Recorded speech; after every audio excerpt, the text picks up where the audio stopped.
ബംഗ്ലാദേശിൽ ഹിന്ദുക്കൾക്ക് നേരെയുള്ള ആക്രമണം വ്യാപകമായ സാഹചര്യത്തിൽ ഹിന്ദു നേതാക്കളുമായി കൂടിക്കാഴ്ച നടത്താനൊരുങ്ങി ഇടക്കാല സർക്കാരിന്റെ ഉപദേശകനായ മുഹമ്മദ് യൂനുസ്. ചൊവ്വാഴ്ചയാണ് ഹിന്ദു നേതാക്കളുമായി അദ്ദേഹം കൂടിക്കാഴ്ച നടത്തുക. ന്യൂനപക്ഷങ്ങളുടെ ക്ഷേത്രങ്ങളും മറ്റ് ആരാധനാലയങ്ങളും തകർക്കുകയും കൊള്ളയടിക്കുകയും ചെയ്തവർക്കെതിരെ നടപടി സ്വീകരിക്കുമെന്ന് ഇടക്കാല സർക്കാർ പ്രഖ്യാപിച്ചതിന് തൊട്ടുപിന്നാലെയാണ് കൂടിക്കാഴ്ച. ന്യൂനപക്ഷങ്ങളുടെ ആരാധനാലയങ്ങൾ ആക്രമിക്കുന്നവർ ഗുണ്ടകളാണെന്നും ഉണ്ടായ നാശനഷ്ടങ്ങൾക്ക് അത്തരക്കാരിൽ നിന്നും പിഴ ഈടാക്കുമെന്നും ഇടക്കാല സർക്കാരിന്റെ മതകാര്യ ഉപദേഷ്ടാവ് ഖാലിദ് ഹുസൈൻ പറഞ്ഞു. മതകാര്യ വകുപ്പ് ന്യൂനപക്ഷങ്ങൾക്കൊപ്പമാണ് നിലയുറപ്പിച്ചിരിക്കുന്നത്.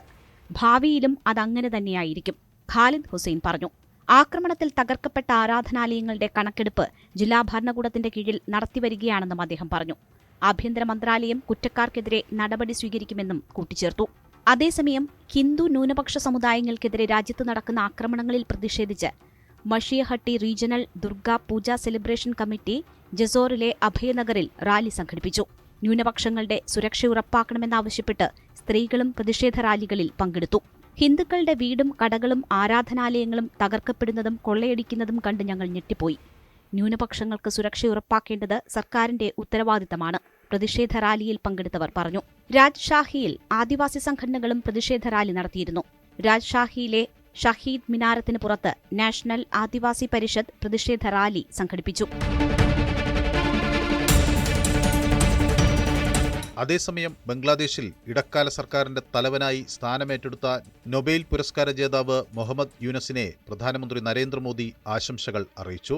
ബംഗ്ലാദേശ് സാധാരണ നിലയിലേക്ക് മടങ്ങിവരുമെന്ന പ്രതീക്ഷ പ്രകടിപ്പിച്ച മോദി രാജ്യത്തെ ഹിന്ദുക്കളുടെയും മറ്റ് ന്യൂനപക്ഷ സമുദായങ്ങളുടെയും സുരക്ഷയും സംരക്ഷണവും ഉറപ്പുവരുത്തണമെന്ന് ആവശ്യപ്പെട്ടു.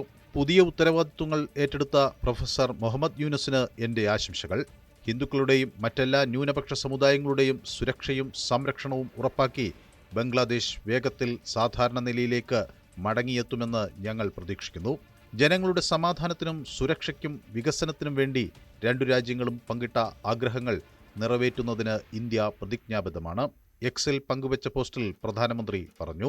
1971 യുദ്ധത്തിൽ പങ്കെടുത്തവരുടെ കുടുംബങ്ങൾക്ക് സർക്കാർ ജോലിയിൽ 30% സംവരണം നൽകിക്കൊണ്ട് മുൻ പ്രധാനമന്ത്രി ഷെയ്ഖ് ഹസീനയുടെ നേതൃത്വത്തിലുള്ള സർക്കാർ പുറപ്പെടുവിച്ച ഉത്തരവാണ് ബംഗ്ലാദേശിലെ പ്രക്ഷോഭത്തിന് കാരണം. പ്രതിഷേധം ശക്തമായതോടെ വിഷയത്തിൽ സുപ്രീം കോടതി ഇടപെടുകയും സംവരണം 5% കുറയ്ക്കുകയും ചെയ്തു. എന്നാൽ ഇതിനുശേഷവും രാജ്യത്ത് പ്രതിഷേധം അവസാനിച്ചില്ല.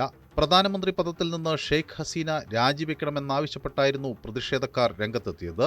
പ്രതിഷേധക്കാർ പ്രധാനമന്ത്രിയുടെ വസതി വളയുകയും പട്ടാളം അന്ത്യശാസനം കൊടുക്കുകയും ചെയ്തതോടെയാണ് പ്രധാനമന്ത്രി പദം ഒഴിഞ്ഞ് രാജ്യം വിടാൻ ഷെയ്ഖ് ഹസീന നിർബന്ധിതയായത്.